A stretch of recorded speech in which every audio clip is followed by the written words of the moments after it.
Oh, that was Lady Gaga. Lady Gaga. I don't know her obviously, I but confuse them all. I feel like she's 5, 6, 7, 8. good people. I know Brett's on his way. And then the two will be Interviews, like the donations that she does. Should be, but when it comes to people Tom and Dave. quickly, it can, Yeah, and they're very young, it can really mess with their, All right, good evening, everyone. I'd like to call this Thursday, August 10th, 2023, Committee of the Whole Finance meeting to order. We will begin with roll call. Rodney Riley here, Ryan Curry. Here. Ryan Schneider is absent yet. Wiltsy's going to be Zoom, so we'll hold on to that one. Ray Larson. Here. Mueller is on his way. Tom Wahlberg is Zoom. Alyssa Patterson. here. Sorry about that. Dana Logston. Here. Sherry Branson. here. Carl Johnson. Here. Marion Thornberry. Here. All right, very good. I'd like to entertain a motion then to have Dave Wiltsey and Tom Wahlberg join us via Zoom. Someone make that motion? Moved. Mr. Larson motion, second by Ms. Patterson. Any discussion? hopefully I think Aaron's having problems. Uh-oh. There's no one in the Waiting room. Okay, well, we'll wait. this isn't working. Okay. Let me signal something, say something then when they. Yeah, if they join, I'll give a signal. All right, then we will hold on to that. You want to retract the motions in, folks, for right now? All right, those are retracted then. We'll move on to approval of minutes, 3.1.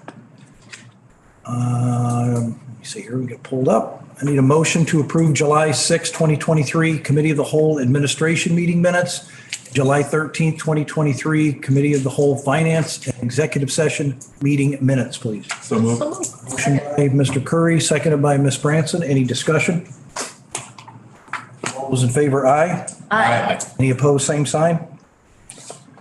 Motion carries. Approval of the agenda. I get a motion to approve the agenda, please. So moved. Motion by Mr. Thornberry, Second, second by Ms. Branson. Discussion on the agenda? Seeing none, all those in favor, aye. aye. Any opposed, same sign. Motion carries. 5, public comment. Oh, let's make the record show that Mr. Mueller has joined us at 6:02, as he said he would. Got pretty sure that. Tom joined us. And Tom has joined us via Zoom? Yes. Okay. We'll need to vote to bring him into Zoom then. Anybody want to remake that motion to have Mr. Wahlberg join us by Zoom? Mr. Curry? So moved. Second. Motion and a second by Mr. Larson. Any discussion? All those in favor, aye. Aye. Any opposed, same sign. Motion carries. Welcome, Tom.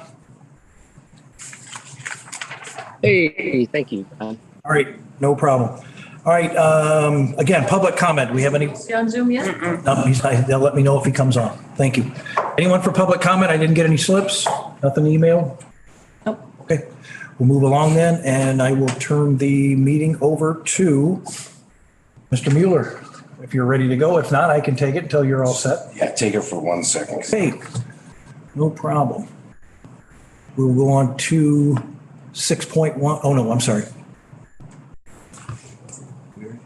Yeah, Treasurer's Monthly Report. Sorry, yes, 6.1. Mr. Newport emailed us, said he wouldn't be here. Anybody have any questions or any comments to make on the Treasurer's Report at this point? All right, seeing none, we'll move along. 6.2, Administration, Monthly Financial Report. Becky? I don't have anything major to report.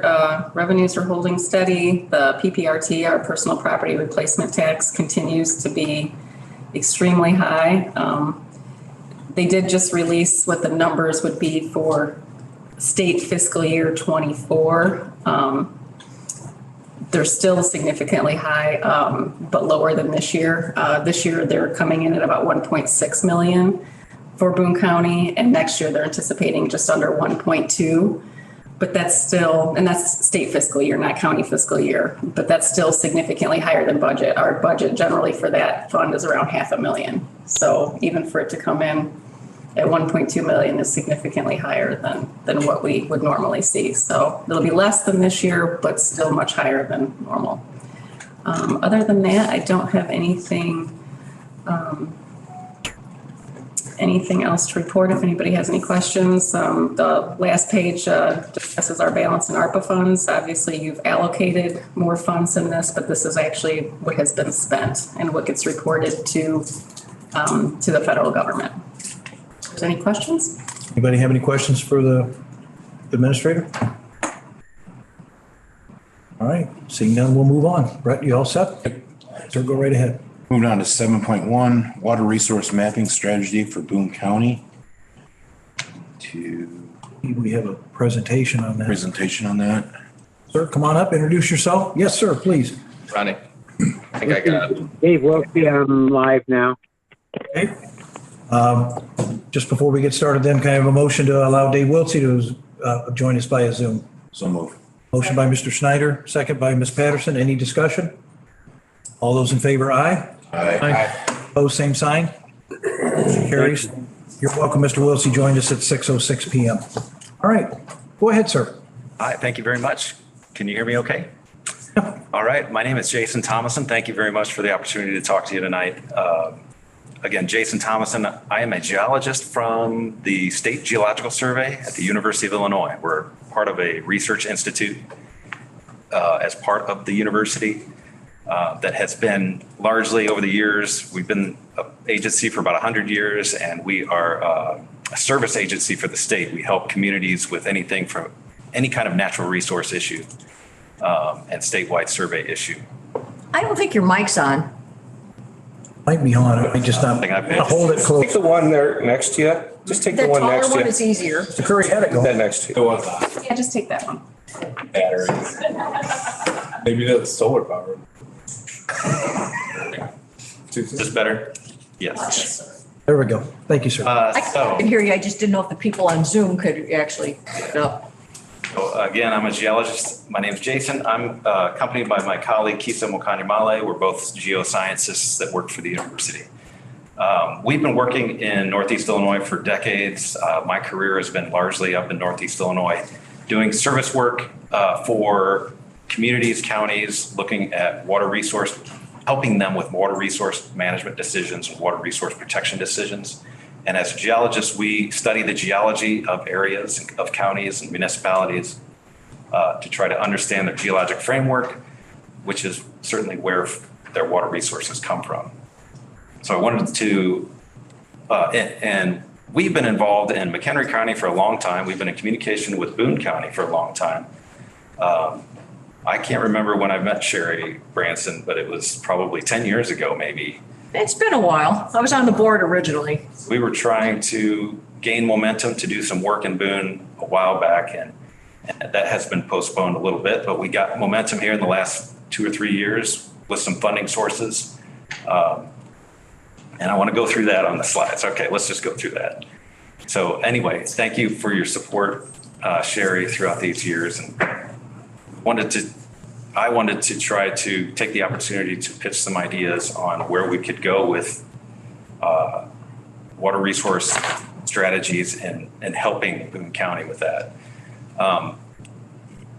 Our organization at the university has been doing geologic mapping and 3D geologic mapping for decades. Our 3D, which is basically building 3D constructs of aquifers and geology, has been focused largely in the collar counties and Chicago metropolitan area. This map shows kind of where we've been working in regions throughout the years. Boone County was chosen with some select funds from the federal government for the last 3 years. We're in just starting our third year in Boone County, which you may or may not know. But we've been using about $30,000 to $40,000 a year to do some mapping in this county. And we've been working largely with the Conservation District. So Dan Kane has been a huge advocate for us. The Conservation District has let us do any work on their properties to drill holes, to do any kind of survey gathering over the last couple of years. And we'll continue to do that up through 2024, but using just a little bit of funds here and there that we have. A lot of our mapping is all driven by land use planning, helping counties and helping municipalities with those decisions, groundwater and aggregate resource decisions. We've been working on the coast for a couple of years now, probably 5-6 years at this point. You can go to the next slide. Thank you. Our whole mapping strategy throughout the years for decades has been largely geared towards land use planning. Some of the original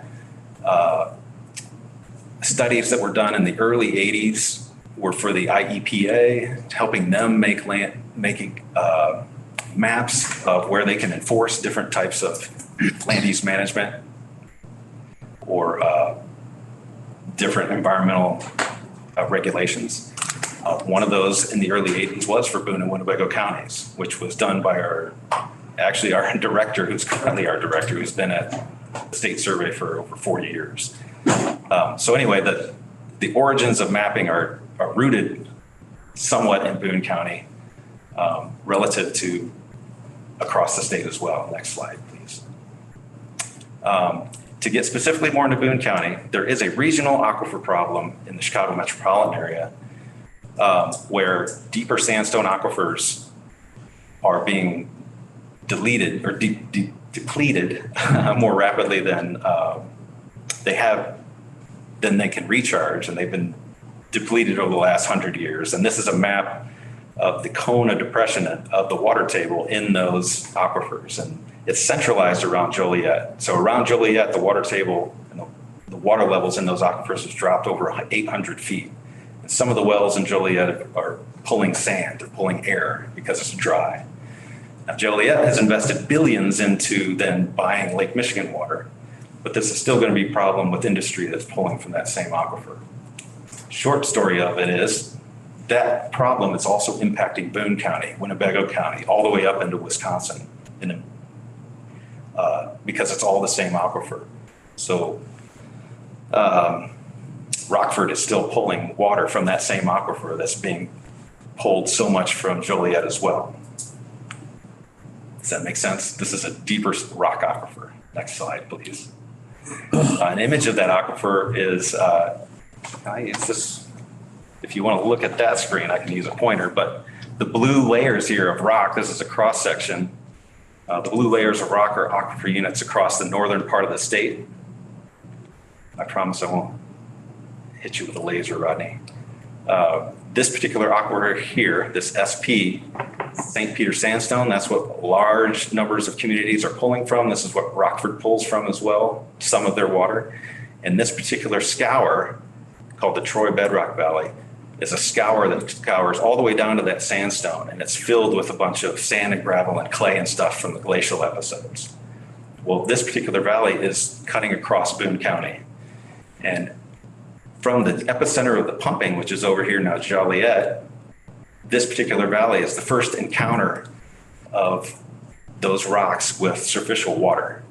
So this is a very important part of the component of recharge to this aquifer in the long term, all because of this Troy Bedrock Valley that scours into, makes water in communication with that aquifer. Next slide, please. So we've been studying Boone County and Winnebago County for quite a while. This is an old publication from 20 years ago, but this is just an illustration of that bedrock valley. You cannot see it at land surface. It's all buried by glacial sediments, but it's upwards of 400 feet deep from the top of the valley to the depths of the valley, but we can't see it. If you think about the valley, as you cross the interstate on 3951 south of Rockford, where you cross the Kishwaukee, that's kind of the type of valley we're talking about. Again, it's all buried, but this is a very important incision that's connecting surface water with that deep. Next slide. Our colleagues at the Water Survey have done some numerical models in Boone County specifically that suggest that this is million gallons per day and this is time. So over time, as pumping in Boone County has increased because increased usage of water, we pump water out of the ground. Water in the sandstone, that deep sandstone, is starting to move more vertically down. And then they simulate water that actually leaves Boone County due to that pumping over time. That pumping is, again, epicentered in Joliet. So there's a whole downward movement of water, some water, even in Boone County, upwards of 6 million gallons a day based on these new that are based in the laws of physics. So that's one of the issues. Thank you. Yeah, next slide. So one of the approaches we've been doing, a new approach, rather than just drilling holes and doing lots of ground-based stuff, a new approach to mapping has been using airborne geophysics. So it's airborne, helicopter-based surveys where we can use that helicopter to penetrate the ground with electrical energy, and that electrical energy comes back to the helicopter, and so we have an emitter and a receiver, and different geologic properties beneath the surface have different electrical properties. So we can measure those properties and then interpret what the geology is. And this is a way to do that very quickly and very extensively in a very short amount of time. So in Champaign County, this is Champaign County where we're based out of. This is Champaign-Urbana here. It's hard to see, but every one of these little yellow lines is a transect that we ran with a helicopter and got data similar to this, where it's continuous data along a transect, and we ran those every 650 meters across the county, 52 transects across the county. It's the highest resolution of data we've ever even had, imagined. This is the first time this is ever done in Illinois, and probably maybe the 10th time ever done in the mid-continent United States. So it's a new technology, very dense data, and it's basically like taking an MRI. We've just been described as taking an MRI of the Earth. Next slide, please. Again, I think I've described the advantages of this, but this is an example from Champaign County where we're trying to study another aquifer called the Muhammad Aquifer, which is this yellow layer that's sitting on top of different rock units. We see structures in the rock unit that are things we haven't seen before. So we see the clay cap that protects this aquifer and the distribution of that clay, the thickness of it. And then we also see properties within the aquifer where it may be more sandy and gravelly here and less sandy and gravelly. And we can, as geologists, interpret where different geologic units are at a very high resolution, which is typically we have very spaced out points of data like well logs or different points of measurements rather than a continuous measurement like this. And this similarly, we can, if we were to do this in Boone County, we would see similar relationships. We could likely see where bedrock units and different aquifer units are in contact with land surface or not. Next slide, please. So the Champaign County project, again, I talked about some of the resolution. We were able to fund that project through COVID relief funds and support from the county at a cost of $500,000. And so they were in support of it. We had an advocate on the board, and we were able to fly this. All these data were collected in 7 days. And so that was in December of 2022, and we've been processing data since. It'll take a year or two to get through this process, but it's very quick, massive data set, but it's the best that we could ever ask for. Next slide. Some of the outcomes of something like this we're going to try to do with Champaign County and similar to what McHenry County did with some of our data and projects and models, is to come up with a land use planning assessment tool. This is their sensitive area recharge map, where they're trying to, of course, use geologic data and use soils data to implement different zoning regulations for development. But these data can also be used for, like in McHenry County, these data are also used for assessing aggregate resources and other water resources as well. Next slide, please. It's kind of hard to see, but in Boone County, I came up with a generalized budget. This is kind of a specific budget, but yet fairly generalized.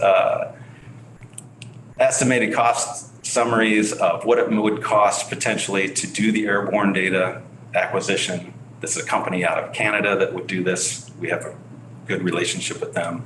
We would have to do some ground-based investigations to ground truth those airborne data. Our problem at the survey is that the whole staffing we have to do this project is sitting in this room. So we have to hire students and we hire some hourly staff, hire project staff to help us get these projects done, largely based in student help. But this would also include a full-time one-year staff. Anyway, for Boone County, a total cost estimate at this point that I was thinking about was about $450,000. That's to do the full-blown deal, the whole county. We fly the whole thing and we do a whole 3D model of the whole county, of what the geology is from land surface all the way down to 500 meters, 1,500 feet. That would get us into bedrock.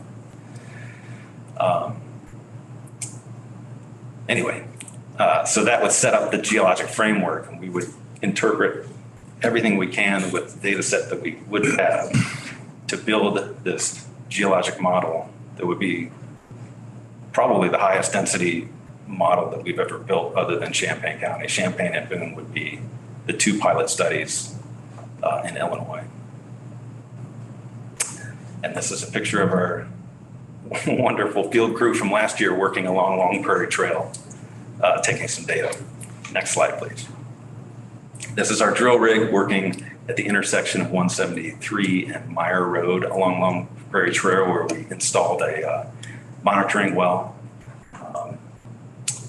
a couple years ago on Conservation District property. And so they've been wonderful in helping us do things like this. So that's kind of all I had at this point.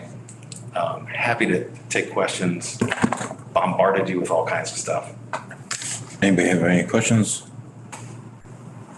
Mr. Johnson? So let's say we did this, Sure. right? You do all this. To what end? What's the purpose? I know you said, well, that we can map out and see the geological basis and all this. I mean, I guess what I'm kind of hearing here is we need to make sure we protect our recharge areas so the suburbs can make sure they have enough cheap water, don't have to buy it from Lake Michigan. I mean, is that, maybe that's an ignorant way to look at it, but I guess you're talking about the water levels coming down and over the last several years, and it's really focused in that Joliet area, and just looking at cause and effect, the Joliet area has ballooned in growth and population and water usage in that. And that's effect is they're pumping all that water. So I understand this is a recharge area. There's recharge areas all over the state. So what's the purpose for doing all this? Yeah, the purpose is to, one, better understand that recharge process, really understand and refine those numerical estimations of really how much water is being lost in Boone County. And when you say being lost in Boone County, you mean being pumped away by the suburbs? Yeah, that's one. Yeah, but also there's also pumping happening in Boone County as well. So I agree, but I would also hazard to guess that the growth in Boone County is considerably much less than the growth in the suburbs, and that the majority of the water exiting the aquifer is from the suburbs, not from Boone County. Yeah, I don't know about that. I don't know how to. Well, if we just use a basis, Boone County's got 50,000 people in it. Yeah. There's more than 50,000 people in Joliet alone. Yeah, but the impact of that pumping in Joliet. Not to mention industrial growth, and that's where the majority of your water goes. I mean, the average household uses maybe 100 gallons per person per day. That's pretty average, right?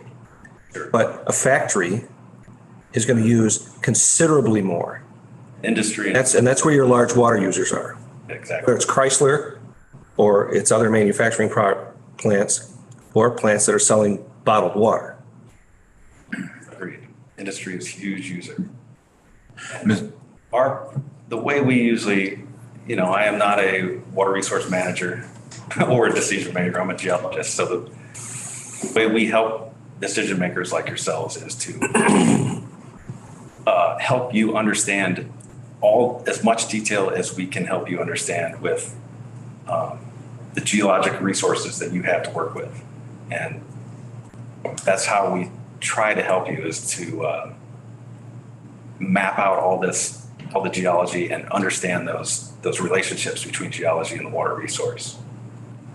And that can expand into then where you may or may not want to build, where you may or may not want to put a landfill, may or may not want to regulate irrigation, things like that. Ms. Branson? Yeah, Carl, let me answer some questions for you here. And I do appreciate what you're saying, and don't go away, because I'm sure we'll have more questions for you. Sure. But I brought this before this board because our Boone County has some issues. And it's not just about wanting to get the mapping done. There's a reason behind that. And what happened is when Great Lakes Basin Railroad started to come through here, I really got digging into groundwater research. That's when I found out that the IEPA had declared our county as sensitive for groundwater contamination, and that we were to be prioritized for groundwater protection, because we are in at the time, it was one of 3 regions throughout the entire state that had different soils because of our geology and a high number of contaminated sites. That came from this book that was written by Dr. Berg back in 1984. He is now the head of their department. And anyway, I also gave you a copy of the letter from the Board of Health that kind of summarizes stuff that you saw a couple months ago. But not only is our county sensitive for groundwater contamination, we have a high number of contaminated sites, and it's costing us a fortune just in EPA mandated cleanup or EPA mandated testing so that we can appease the EPA. But I want to stop putting high risk businesses on high risk areas, because if you put things like fertilizer plants on top of your aquifers, you're begging for more problems. But I also put a note on your desk here. There's a thing out here. I looked at just one EPA mandated cleanup site, and that was a landfill, and just for 5 years. And I didn't get into too much depth on how many other sites there are throughout the county, because I didn't want to overwhelm our staff. But in 5 years, we spent $310,160.91 on EPA mandated tests for one contaminated site in Boone County. Those bills never go away, and they do nothing to fix their problem. They're just a bottomless hole where we're throwing money. 3D modeling can be used for the future land use planning to prevent the creation of more of those contaminated sites. It's just smart business. And this also qualifies for ARPA funding from the COVID funds, which, if you do the numbers here from just one EPA mandated testing site, in 7 years, it pays for the whole damn flyover in order to get this right, to update this testing that has not been revised in 40 years, that is done with 2-dimensional mapping, to use today's modern technology and improve things so that we protect our water resources. I don't know what we can do yet about the drain on our water supply, but our whole economy is based upon farming. And if we run out of water, we're done. If we contaminate our water, we're done. This is a very serious issue. And when I was on the Health and Human Services Committee, I don't know, 6-7 years ago, back about time GLB was coming through, I went back to their organization, and they reactivated the Water Protection and Preservation Alliance, which the county had created back in the early 80s. I think it was the early 80s. Don't quote me on the date, but it was to look into what we had for coverage in our codes. And they created this nice little book after a year's worth of work. And it all comes down to this summary that I'm going to read to you just one little paragraph here. It says, worth noting that results from this search indicate that floodplain protection, septic soil erosion, sediment control, and stormwater currently have good coverage in the codes. However, hydrotic soils, a term used to describe soils formed under water saturated with conditions, special use wells such as monitoring geothermal or high capacity and sensitive aquifer recharge areas and water quality and quantity have poor coverage in the codes. So if the other counties and states want to come in and drain from our water because it's drying up out west, we got nothing to stop them. Joliet is overbuilding, and we are the main recharge area for everything east of us. And the more they overbuild, the less recharge area, and the recharge area is where you're refilling your aquifer, and it's where you're the most sensitive for contamination. So it is really, really important that when we're looking at land use planning, we steer away from some areas in our county and to other areas where we're going to still be able to produce our crops. We're still going to be able to maintain our economy, and we're not going to contaminate our water because we need it not just for ourselves, but for our families and our future generations and for our economy. And when you crunch the numbers, to me, it's a no-brainer to do this because you're going to stop creating more sites where you're going to have to just keep throwing money down the toilet that's going nowhere. And our federal government has given us the money to do it. We just got to rubber stamp it and we've got $8.5 million in the ARPA fund. We're asking for $450,000. And not only that, but I think it was Becky that suggested that we go back to these other counties that are in the IEPA mandated areas for protection that are they're high risk counties for contamination. And like Boone, Winnebago, McHenry. Push this through tonight, approve it so that we can get started on the process, then go with a not to exceed amount for the motion. And then go to these other counties, see if we can get to them to buy in on doing this with us. Because if you get a bigger commitment from more organizations, you can cut the flyover cost. You can't cut the labor cost, but you can cut the helicopter cost and bring the price down even further. And that's where I would like to take this tonight, if I can get the support of this board. And I personally, I think it's really important that we do so. All right, Ms. Patterson, do you have something? Yeah. So I believe you said a year. So I have a few things, so bear with me. So I think you had said a year for results, like for everything to be done. Realistically, I'd say a couple years. Okay. But a year to get all the data collected and analyzed. And then we would go into report writing and all that stuff for another probably year. So if we're doing a comprehensive plan, like redoing the comprehensive plan or whatever, we're really not going to be able to do anything with that for 2 years. So like the solar coming in, wind coming in, like that type of a thing. I would agree. Go ahead. I would agree. Yeah. So I guess there's not.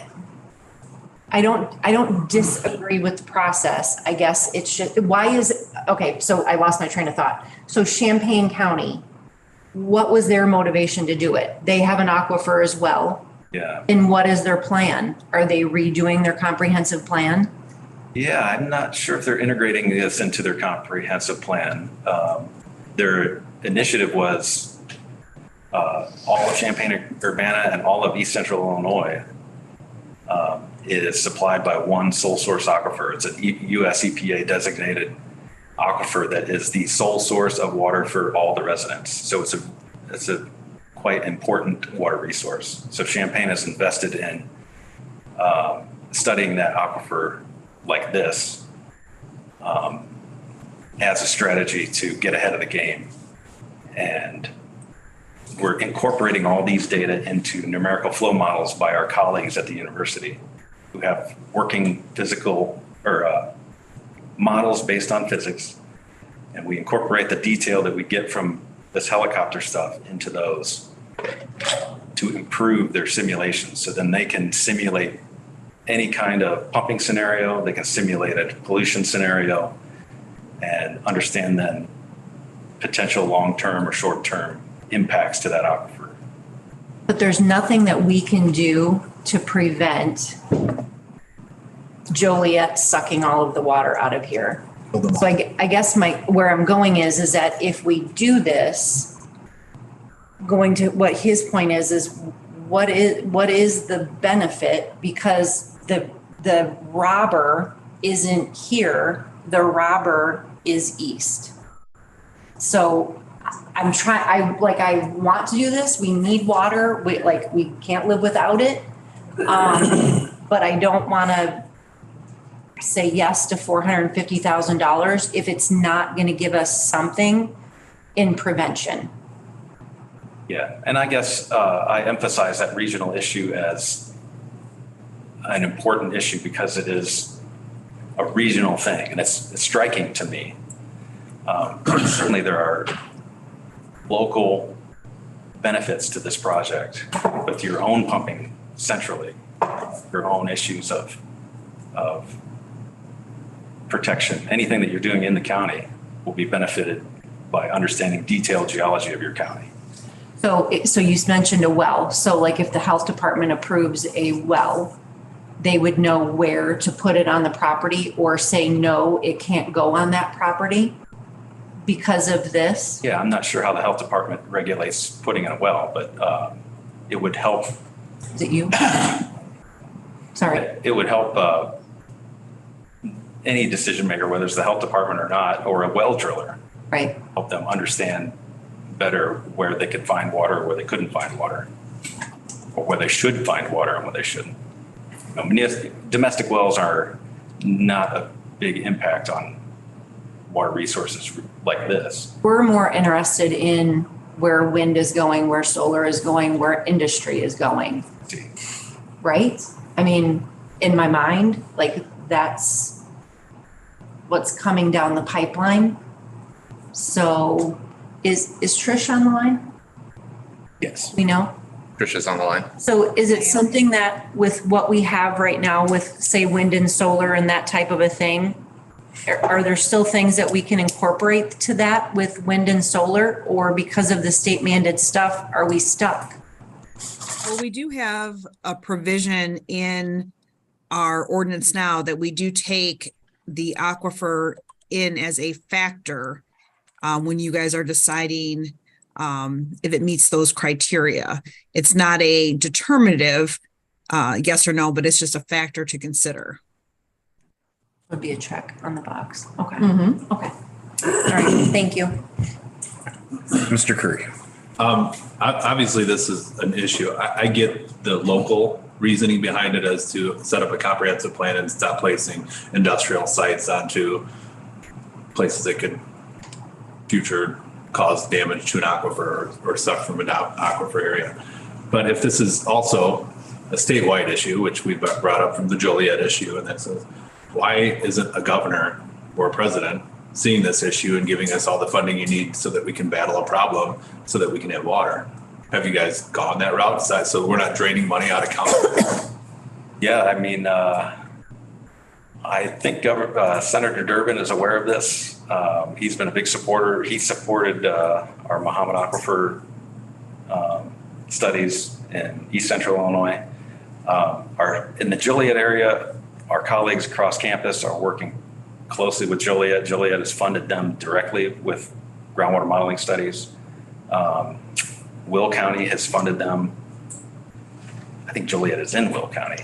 Yeah. The county and the city have both funded them. But I'm sure there's discussions at the federal level, but I don't think federal funding has moved in that direction yet. I mean, that's a great question. Why hasn't? Yeah, I guess I'd follow up on that. That's odd to me with everybody wanting to be, a better, the environment is number one on the SKU on everything. And then all of a sudden, this is the main problem. Energy isn't a problem. We have energy everywhere. We'll always have a way to get energy. We won't always have a way to get water. So it's kind of odd to me that I guess there's probably just not enough money for their private. We did. Mr. Thornberry. You're asking the wrong questions and the wrong guy. This gentleman here is a geologist. Anybody knows anything about geologists knows that they identify, they don't suggest, they identify where your resources are, what's happening to the resources. how to prevent what's happening, what's causing what's happening to these has to be asked from somebody else. He's an identifier. He's not a preventer. You got to go a step higher than him to get to the prevention stage. He can tell you what we got. He can tell you where it's at. He can tell you whether it's refreshing itself or not. How to stop what's happening to it is another department. And he will tell you that. So I am for the study because it's going to tell us what's where and how much of it there is. But it's up to us to go a step farther to find out how to stop it. And I will have to agree with you, Mr. Thompson, on that. Troy, we live on a dairy farm and we had our well go dry 3 years ago. And on the farm, there's 2 wells and they're about roughly 200 feet apart. The guy that came out and drilled for us was, cannot think of his name, but he's an old driller. And that guy knew exactly where each high point was just by walking around the farm. He goes, you're good here at 150 feet. Over there, we're gonna have to go 600 feet. He was off by 10 feet. He was at 590.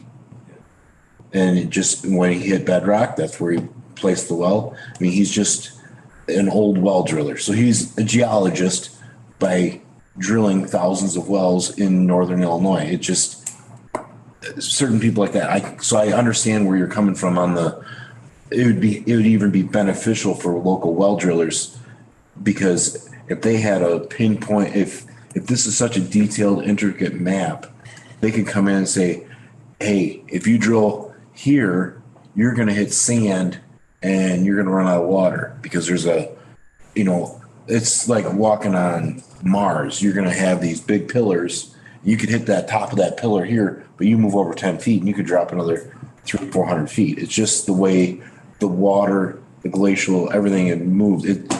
Like he explained, you peel the layers off and you're going to get to the bottom. And that's where you want to set your well. So it's going to help. I'm in support of it because I see where it's going to help local businesses say, hey, you can't put a 1,500 gallon minute well in this area because it won't work. You got to go to an area where there's more water that's saturated. But then on the flip side is we could run into issues where, we can't site that there because it's not in our industrial site plan, and so on and so forth. So, Ms. Branson, you had something else. Yeah, I have a couple things here because in response to Lisa's comments. First thing, you got 2 different problems going on here. The first one is the drainage of the water, the aquifer depletion. That is not something that we can address and fix tonight. That's going to take a whole lot of work with attorneys. And I'm not even sure how to go about that. But it also needs a big focus on not overplanting on your recharge areas.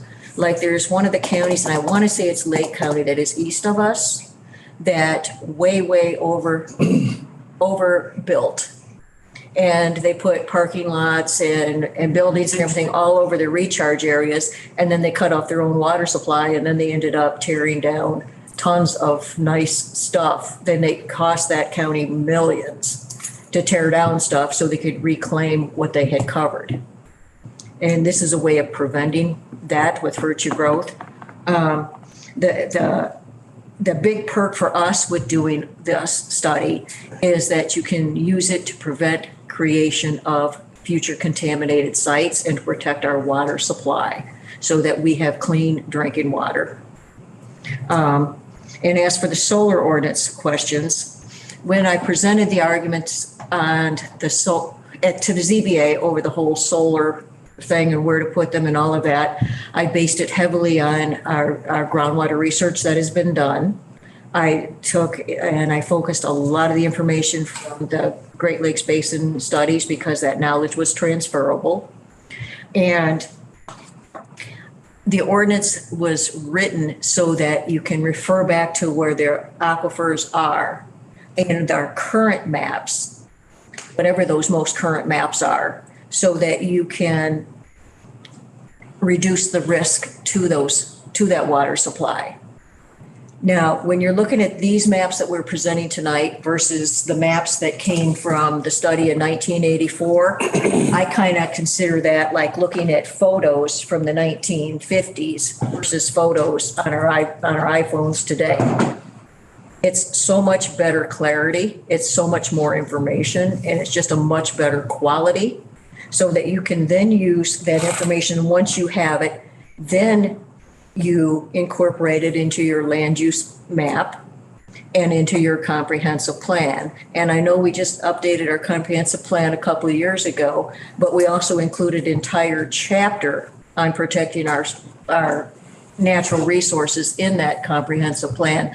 And all of this goes back to supporting and giving more evidence to our state's attorney's office, so that when, or if and when somebody challenges our ordinances, they have the information that they can pull from that says this is a long trail of history of what our county has done to protect ourselves because of what we found out from the studies from the 80s and our not high number contaminated sites and the EPA's designation and blah, blah, blah, blah, blah. It's giving more ammunition to our state's attorneys to fight in court for any problems that arise. Right, I understand. I guess I just.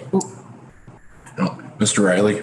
Oh, I didn't mean to interrupt the conversation. I think what we have tonight here is, obviously this is under discussion present. Jason, personally, I want to thank you for coming up here. I know it's a long drive to come up here and provide us with this information. I think we got a lot more discussion to do, obviously, and we have a lot more things to think about.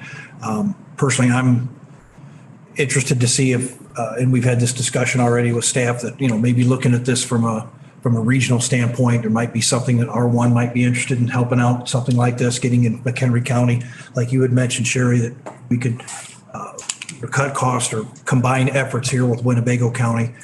That's something that I will address. Obviously, we're not voting on anything tonight, but I don't want to cut the discussion short. Again, I know we have a ton of things, and if you've got a quick question for Jason before he leaves, that's great. But that's kind of where we're at this point. So I appreciate everything that you've told us tonight, and I'm not trying to cut the discussion short, but if Alyssa has another. Welcome. Thank you all for. By all means, yeah. All right. Listen. Well, Mr. Chairman, I have a couple of points. Yes, go ahead. All right. Tom or Dave? Dave Wiltsey. All right, Dave, go ahead. Does Joliet currently use Lake Michigan water? He's shaking his head. I didn't for Lake Michigan water. Did he ask? Does Joliet? Is that what you asked? Joliet currently use Lake Michigan water?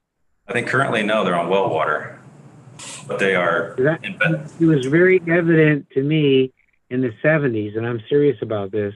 The solid waste management, disposal, and groundwater was going to be a huge issue. And the suburbs now we're talking in Cook, went to two different routes to bring Lake Michigan water to them. And so they didn't use the water they didn't use wells anymore, no municipal wells. If Joliet's still not on Lake Michigan water, that's a real problem that needs to be addressed, because they're going to continue to drop that aquifer. I was actually stunned at the early remarks of the gentleman that there's been an 800-foot drop in the aquifer level. That's astounding, people. Think about that for a minute. So that's my first point. The second point is these results won't be available in a couple of years. So we really do, as the chairman said, need to think about this a little bit. I'm not opposed to this, but here's a completely untouched thing that's really bothering me as a conservationist. That's what they used to call ourselves before we were environmentalists. There was a statement made that we have a high number of contaminated sites. Ladies and gentlemen, what's happening with batteries and CFL bulbs? CFL bulbs have mercury in them. To my knowledge, I've got a shoebox full of CFL bulbs. Where do I take them so that they don't end up in a landfill? Because if they end up in a landfill, that's going to leach into the water. That's a serious environmental issue that's not being addressed at all in this discussion. And it needs to be, because we're contaminating our own groundwater if we just let people, we don't put a dollar deposit on it or something, or don't have a recycling or something, and just let them throw it in the garbage and it gets crushed and it gets as part of the dump, and then it just leaches into the water supply.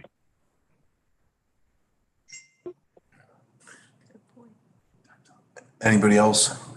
All right. Can I make one? Actually, can I? Just from a funding standpoint, that I just wanted to mention that that Senator Durbin comment was that we got support from Durbin's office and Tammy Duckworth's office for a federal earmark this year.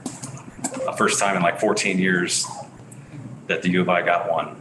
And it was for $1 million to expand this helicopter study from Champaign County east to the state line. So we have two funding sources for this. One, Champaign County funds.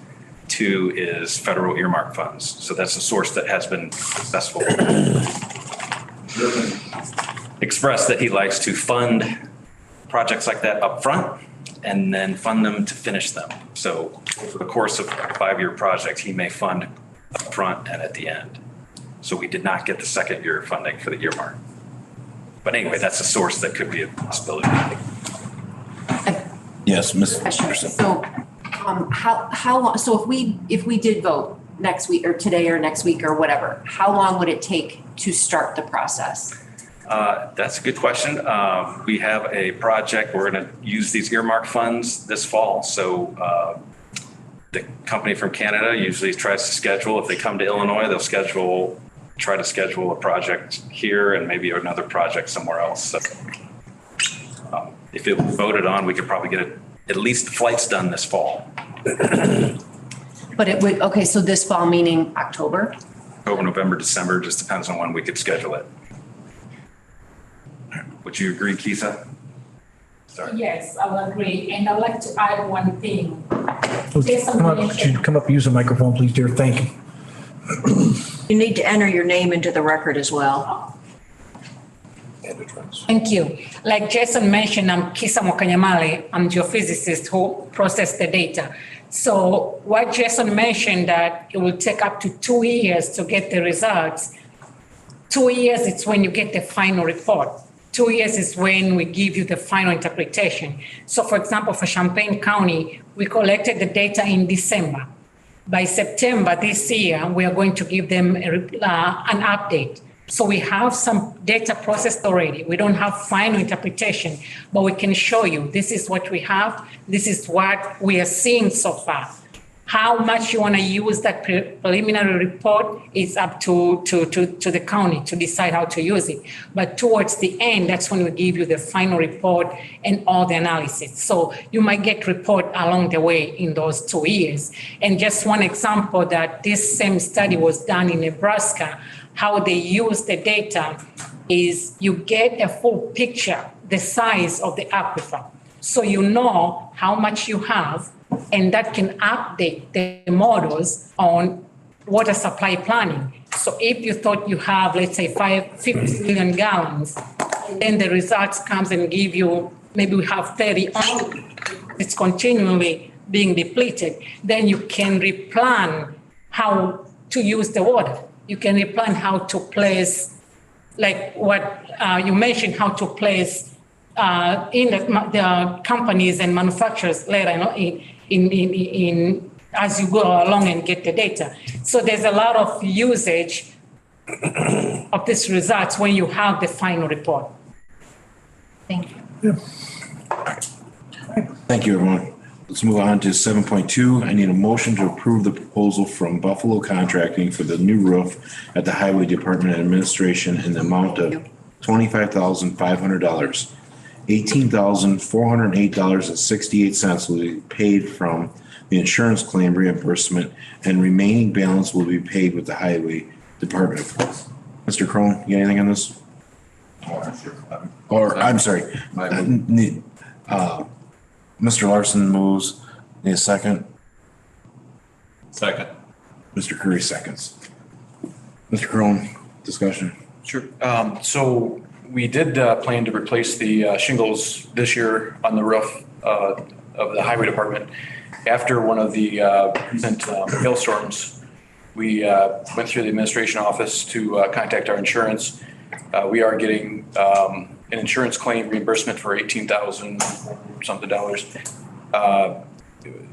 I've always thought that, going with a metal roof rather than an asphalt roof might be the way to go.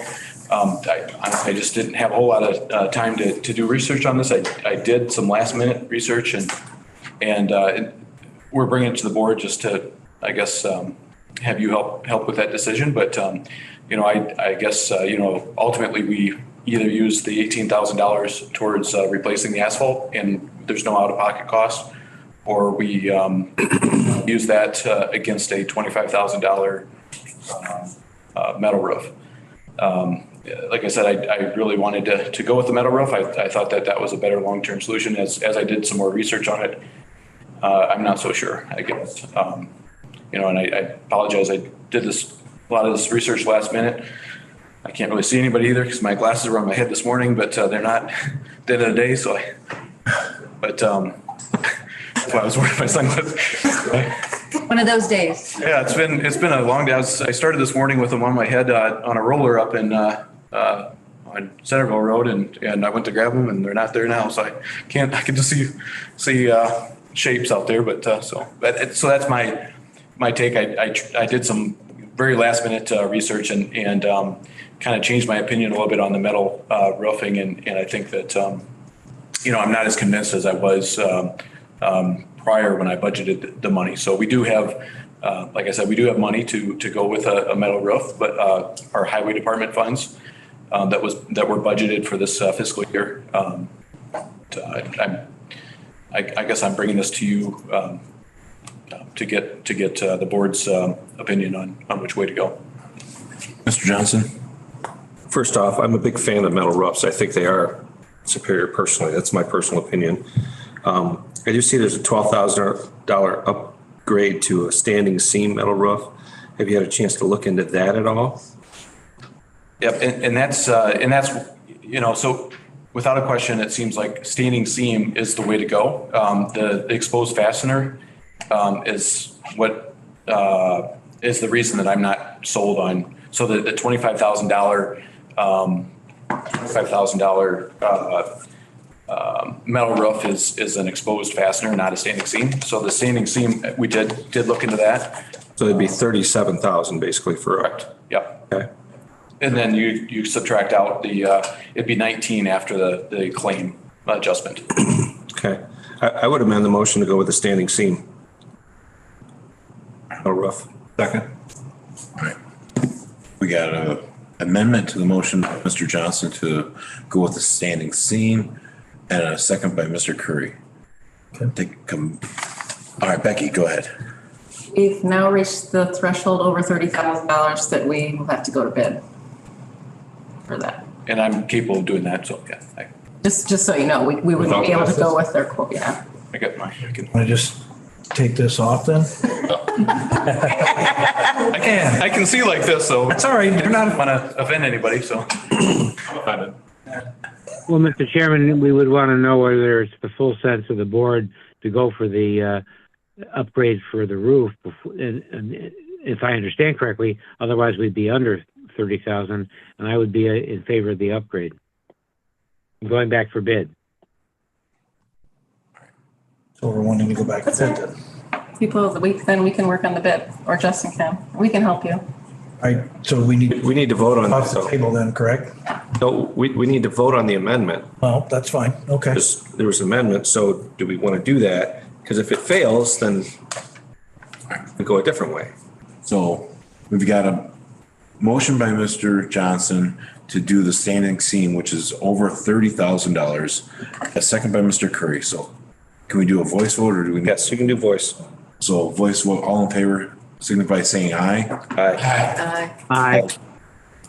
All opposed, same sign. Motion passed. Thank you, Justin. Moving on to 7.3, Health Department. Budget presentation. Amanda. Tough room.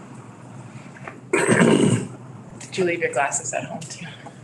Go for it.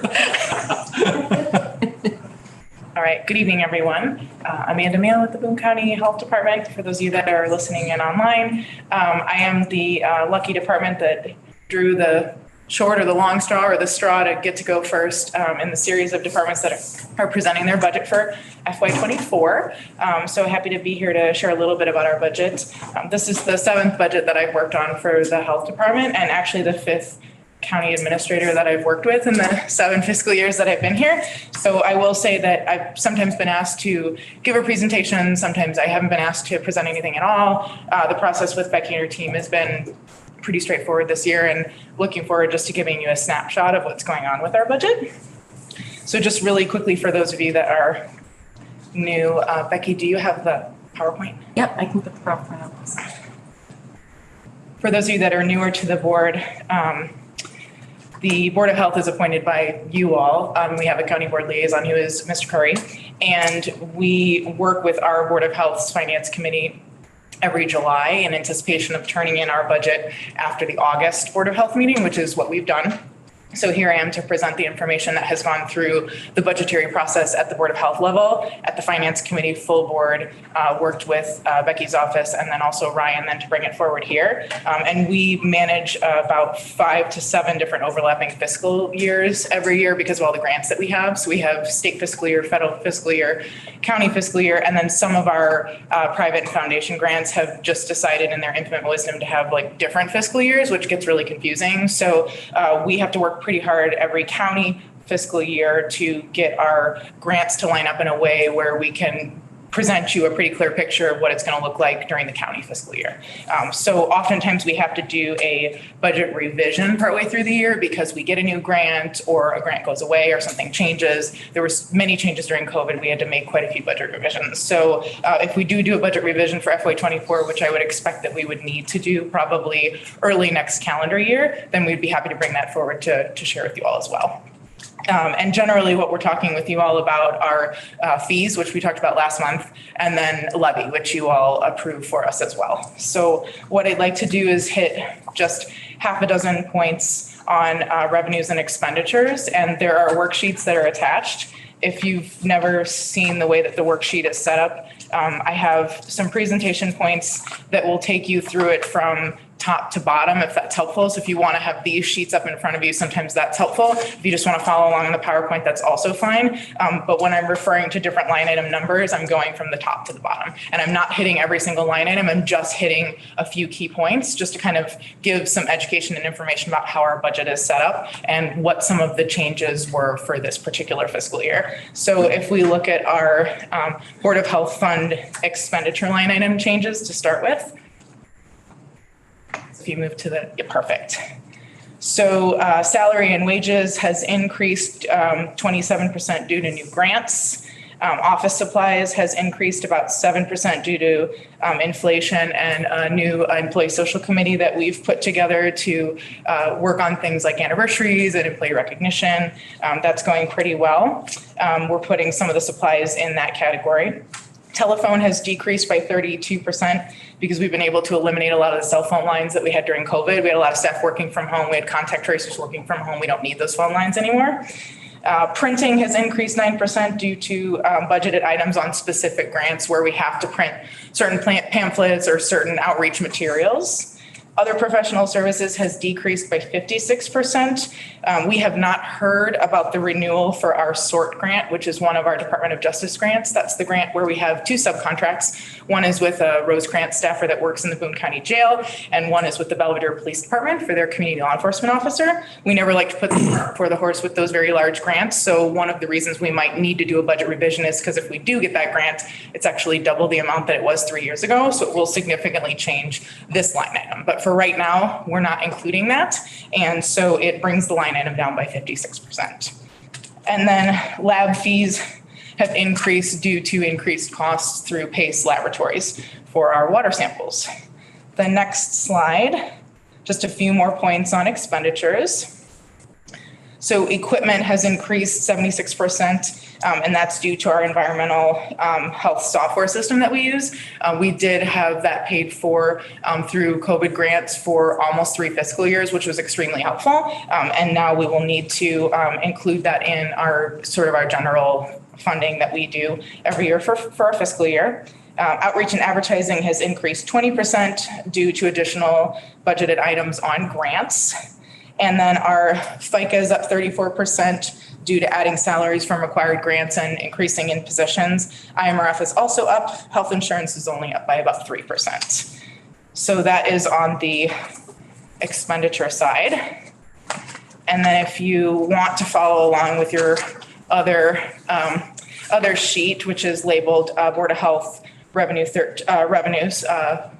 13, we'll just look at a few things there.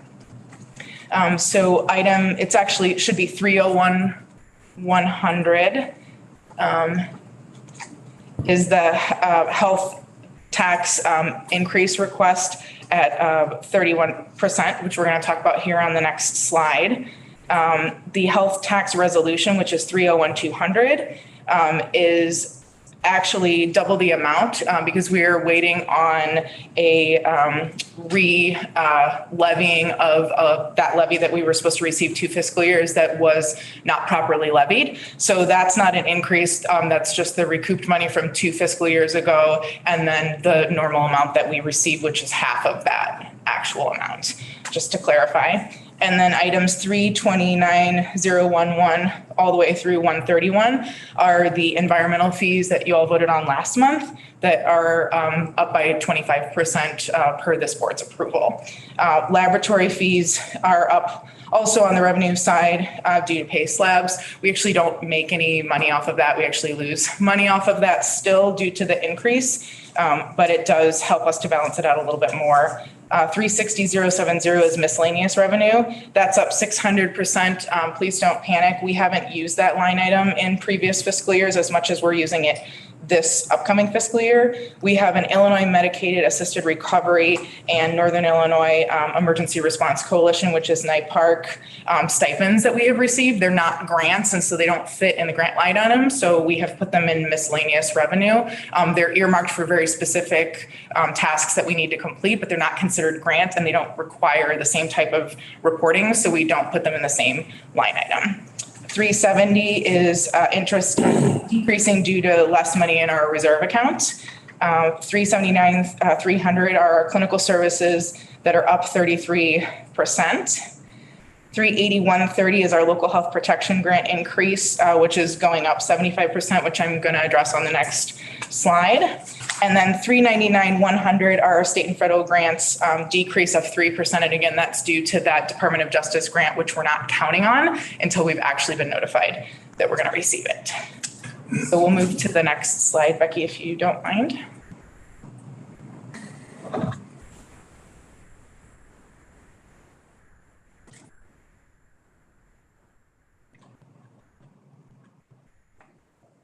Okay, so we talked about fees last month, and in the process of meeting with Becky to talk about the fees, we talked a little bit about the possibility of requesting a levy increase this year. And we have gone forward with that process, discussing with Board of Health Finance Committee, with full Board of Health, with County Admin, and then now with you all.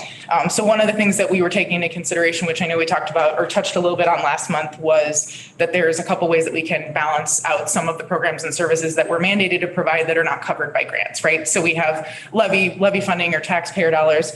We can charge fees and we can get grants. And then there are certain grant items that can't be used towards items in our budget. So that's where the increasing of fees or the increasing of levy comes in. And it seems like when we talked last month, we talked a little bit about a reasonable option is to increase both areas. So fees a little bit and then also levy a little bit.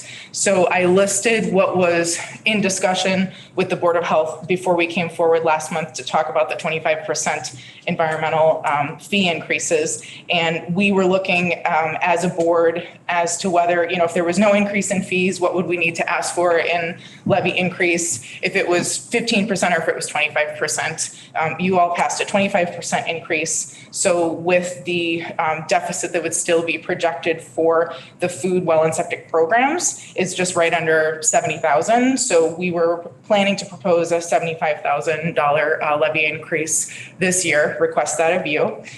We did receive an increase of $53,000 for our local health protection grant.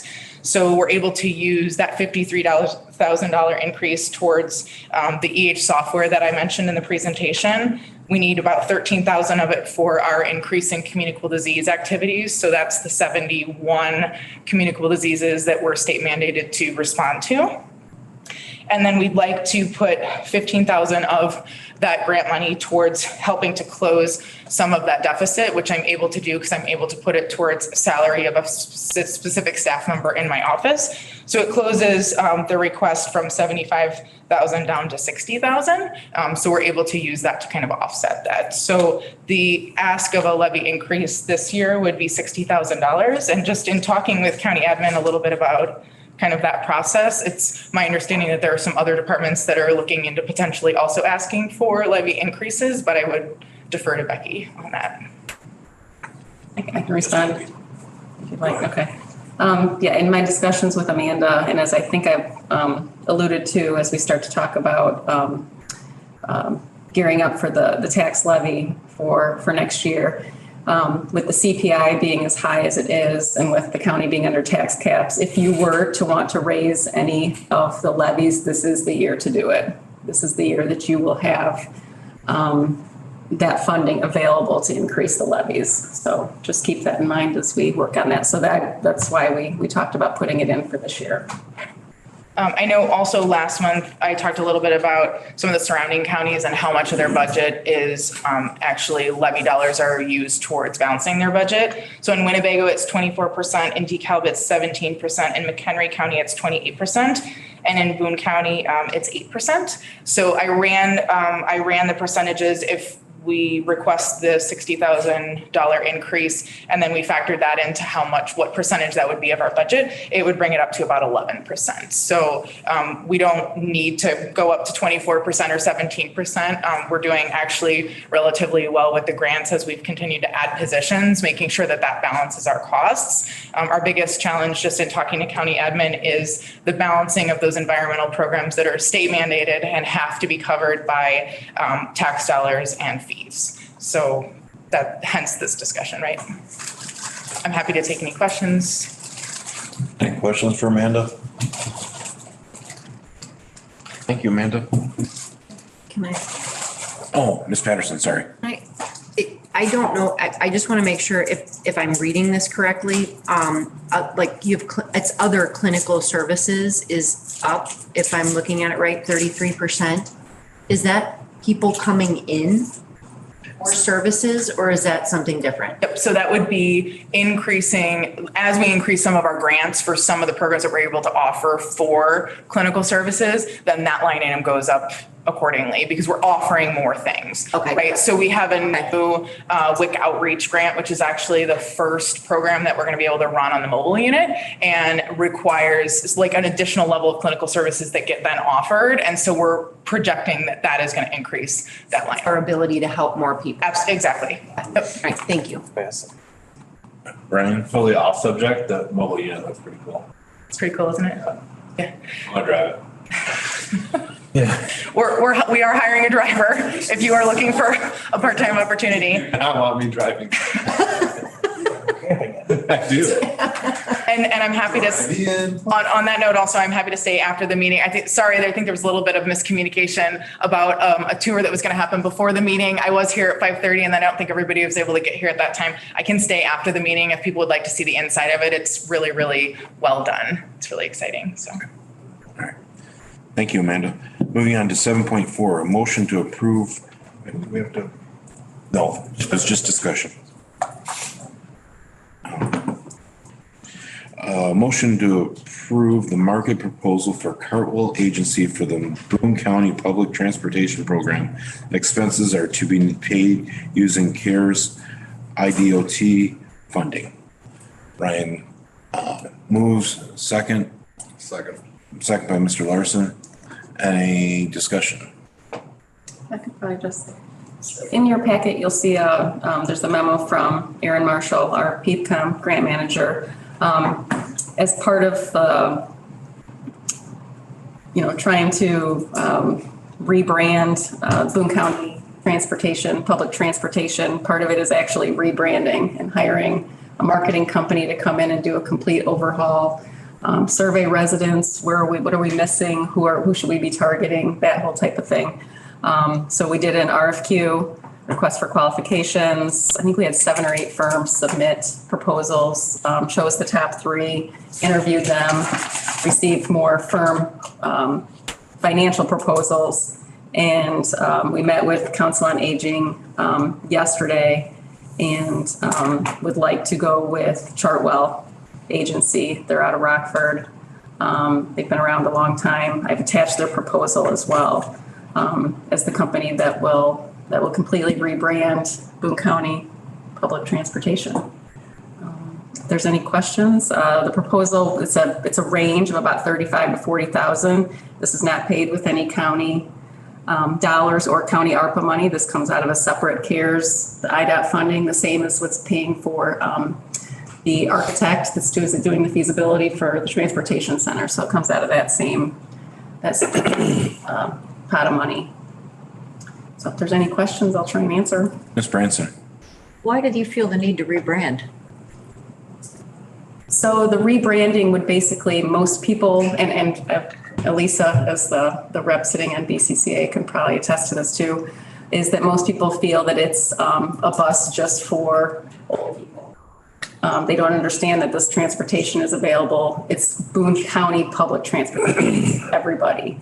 So the idea is to rebrand, give it its own identity rather than being associated so much with Council on Aging. Part of it, whether we're building a new building for the transportation center or taking it off site, it will no longer, Council on Aging will be operating it. They're the third party operating it, but it's not their buses, it's county buses. It's not just for the elderly, it's for everybody. Trying to maybe find some contracts with either businesses or schools to use the buses, just to really open up the, platform as to what Boone County public transit can look like. I always thought it was just the old people bus. Right. That's a problem. I was just gonna make a marketing suggestion, like, we don't. I just thought it was. Youngins, It's not just for welcome. old people. Yeah. Youngins, welcome. Mr. Thornberry. Youngins, welcome. Does that mean the county's gonna take over the responsibility for the parking of the buses? The new transportation center would house the buses. Will we be doing the dispatching? Nope, it'll still be, Boone County Council on Aging will still be the operator. The reason I ask that is because they had a problem earlier this year, with all the Cadillac converters being stolen off the buses. Yep. Because they're all parked in the Black Hawk area, Black Hawk Bank parking area. Yep. And then that's part of the issue. Your new transportation center would have a secure facility. It would have a fence. Some of them might be parked inside. We'd have it, much more security. Yeah. Any other discussion? All in favor to move that on, signify by saying aye. Aye. All opposed, same sign. Pass. Any old business? And anything for correspondence? UCCI advocacy groups? Is there discussion, anything for executive session? Tonight. Motion for staff to process corrected. Not to worry about it. I think we only have one more motion. Motion to adjourn. Second. Motion by Mr. Wiltsey, seconded by Mr. Johnson. All those in favor, aye? Aye. Any opposed, same sign. Motion carries. We're adjourned at 7:08 PM, folks. Thank you very much. Everybody runs out the door. Can I just make a quick feel? This thing that I brought before you tonight, I'd kind of like to have an idea as to whether or not you're interested or you're not interested before